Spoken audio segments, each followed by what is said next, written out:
Hello everyone. Right, it's Saturday, July the 6th. I've been down here quite a while today. Don't know, it's about 20 to 9 in the evening. So what have I been doing? Well, I've been trial fitting the new frame that I've welded up, and that fits a treat. That's brilliant. You can probably see more clearly now how it's going to work. So here we've got 3 mounting holes at each end at the back. In the middle we've got those nuts welded on for the bump stops, which contact the suspension arm where the original one did, and at the front end we've got bolts through there to hold the front end in place. So what else have I been doing? Oh, the frame is going to get maybe getting powder coated. I've not decided yet, but in any case, so today I've been tidying out the car, making some space to work in here. One of my next jobs is going to be dealing with this rust in the front end of the floor. It's not too major. I think it looks worse than it is, but I've got to sort of get it cleaned back as much as possible. And I'm going to treat it with some rust killer and just get some paint on there. Of course, the ideal thing to do would be to cut the rusted metal out and weld some new metal in, but I just really don't want to have to do that if I can possibly avoid it. So yeah, so I'll see. We'll see what I do with that later. The other thing I've done, seeing as it took me ages getting the body positioned properly on the chassis so that the back end was lined up with the wheels and at the back, what I realised I needed to do, seeing as I am going to have to take the body off again so I can work underneath it, I thought, I need to be able to make sure I can put it back in exactly the same place, don't I? So what I've done is put down some masking tape on the floor with some reference dimensions. So here 50mm to this edge, 200 and whatever millimeters to the inside edge of the floor, and again over to that edge. And I've done the same at the front, so that basically when I put the bodywork back down on the chassis I can make sure it's in exactly the same place without any fiddling around. Another job I'm going to have to do, and this has been a problem ever since I put the car on the road back in about 2006. Just need to clarify something. You know what I said earlier about the when I got it back on the road in 2006? What I meant by that is the second time I got it back on the road after a long period of doing work on it. I actually got the car back in 2000, actually it might have been 1999, before I even passed my driving test. And did a whole load of welding on it, replaced the chassis with a nice galvanised one that's on there at the moment, and got the car first time on the road in about 2001, late 2001. But anyway, after a few years, well, after about 6 years of being on the road,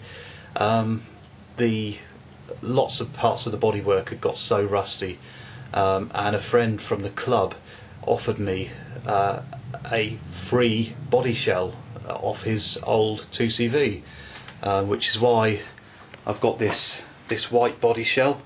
The car used to be like a cream kind of colour, like a sort of yellowy cream colour, which is what colour the doors are. Those are the original doors. I forget what the proper name is for the colour, but yeah, so those are the original doors. But as I say, in 2006 I was given this body, which at the time was in much better condition than the one I took off and got rid of. But the floors did need replacing, so I did the floors and the bottom end of the bulkhead. I replaced all that, and that was in 2006, and that was the second time I got the car on the road. So this is what it looks like after 6 years. I mean, I didn't have a lot of money or a lot of time back when I did that, so I didn't have a lot of money to invest in high quality paint, or didn't have a lot of time to spend ages seam sealing everything really carefully and painting it. I wish I had have done, but hey, you live and learn. So hopefully I'll get it right this time and it will last better than that, but we'll see. When I replaced the front bottom of the bulkhead here, the hole around the steering column wasn't very well aligned, and I could never fit that rubber seal in there very well, so I've got to open that hole up and make it, it's not very round either, so I need to tidy that up. So that's going to be happening soon.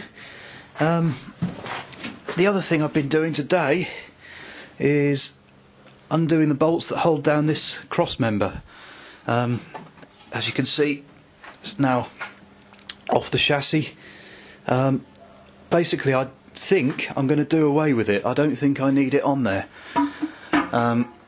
The purpose of it was to provide a strong mounting point for the seat belts, but of course, as this is now going to be a van, there's very unlikely to be any back seats, and there certainly doesn't need to be any seat belts. So as far as I'm concerned, that piece of metal can go, which is nice because it's rusty and it was another thing I had to clean up and paint, and it's a load of extra weight as well, so I think that can go. If anyone's got any opinions on it, please do leave a comment.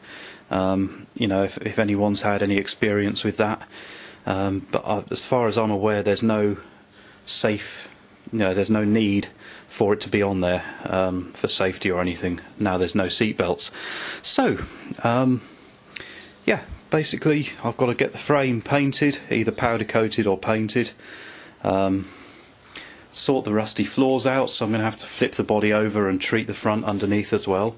I've got to finish, basically I'm not going to paint the whole front body at the moment. What I'm mainly concerned about is painting all the areas where the van is going to bolt onto, and any areas that will be covered up by the van floor or by the sides when it's together. And then when the van is bolted on, I'll worry about most of the front end later, but I want to do the underside of the floor before I bolt the back end onto the car, because once the back is bolted on, it's going to be really hard by myself to turn this thing over onto its side so I can work underneath it, and there's not very much room in here at all to work, so I think it's sensible that I get the underside of this sorted out first. So yeah, so I've got to get the B-pillars painted, and across the top there I've got to de-rust that because it's got a bit rusty over the winter when I wasn't down here, and make sure that underneath the floors and underneath the sills is all nice and clean and painted. And then once the frame is back from powder coating or whatever I do with it, it's get the front end bolted down, get the frame bolted down, and then I can bring the back end back into here. The van body can come back in and be bolted on permanently, which will be a great day. I'm really looking forward to that. I had to make space. I've had to put the van body over there in another garage because I just didn't have room to work in here. The other garage was where my motorbike usually lives, and she's there. You wouldn't believe I did a restoration on that 2 years ago, would you? Look at that really terrible chrome. That's what you get when you buy cheap pattern parts. Guys, avoid pattern parts like the plague, they're rubbish. But yeah, so that's my Honda CX500. I've got a video on that somewhere on my channel, when I first got it back on the road and gave it its first start up. But anyway, so yeah, this is where we're at the moment, and I shall be back with an update when I've made some progress. So bye for now guys, take care everyone, see you later.